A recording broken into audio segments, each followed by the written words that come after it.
Right, off we go again then for another weekend. Yeah, last weekend wasn't great. Whisker away from getting out of jail. Riyad Mahrez through in the 89th minute. Little dink over the keeper. That would have given me my scoreline of 2-1, which I'd predicted to Leicester. And a nice little payout of 15-2. Would have covered all the other losing bets, but wasn't to be. So we move on. Burnley, Everton. Early kickoff on the Saturday.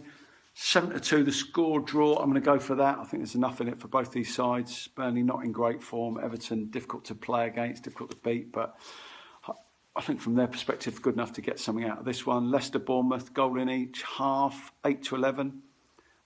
This will be open. This will be entertaining. Both these sides not under a huge amount of pressure now. Saints versus Stoke.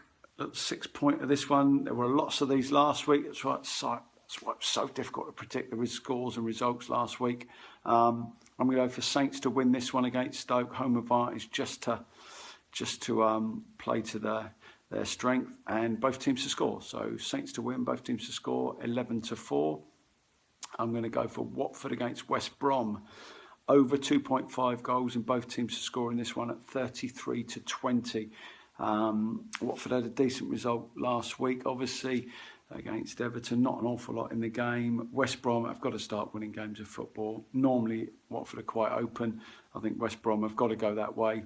I think there'll be goals. I think there'll be goals at both ends in this one. So I think that's a good bet from my perspective. Liverpool to play Newcastle. Liverpool to win without conceding. We know Benitez in these types of games likes to keep it tight, but Liverpool should have too much going forward for them. Brighton against Arsenal, probably my best bet of the weekend.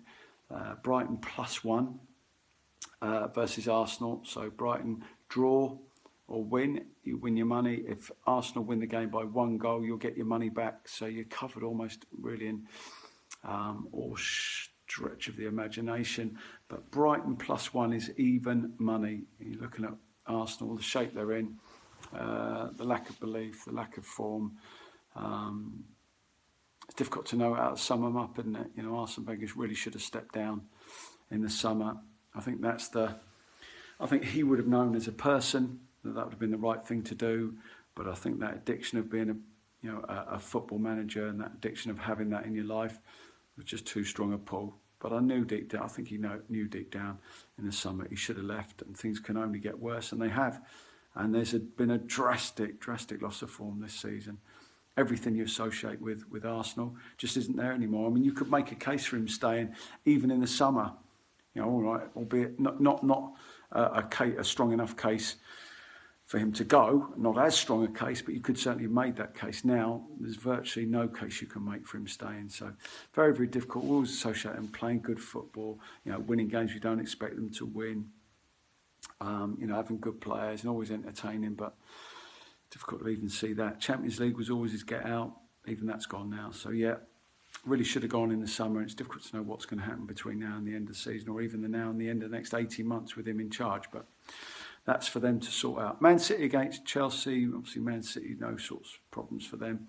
I'm going to go for Man City to win this and both teams to score. Chelsea weren't bad the other day at Man United, probably more fluent of the two sides, but as we know, Man United find ways of winning games of football without looking especially convincing.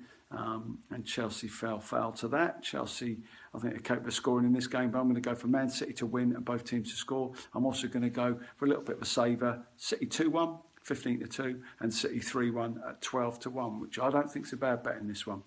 My treble will be Villa, Forest and Wolves, all in the Championship. I can't give anything in the lower divisions.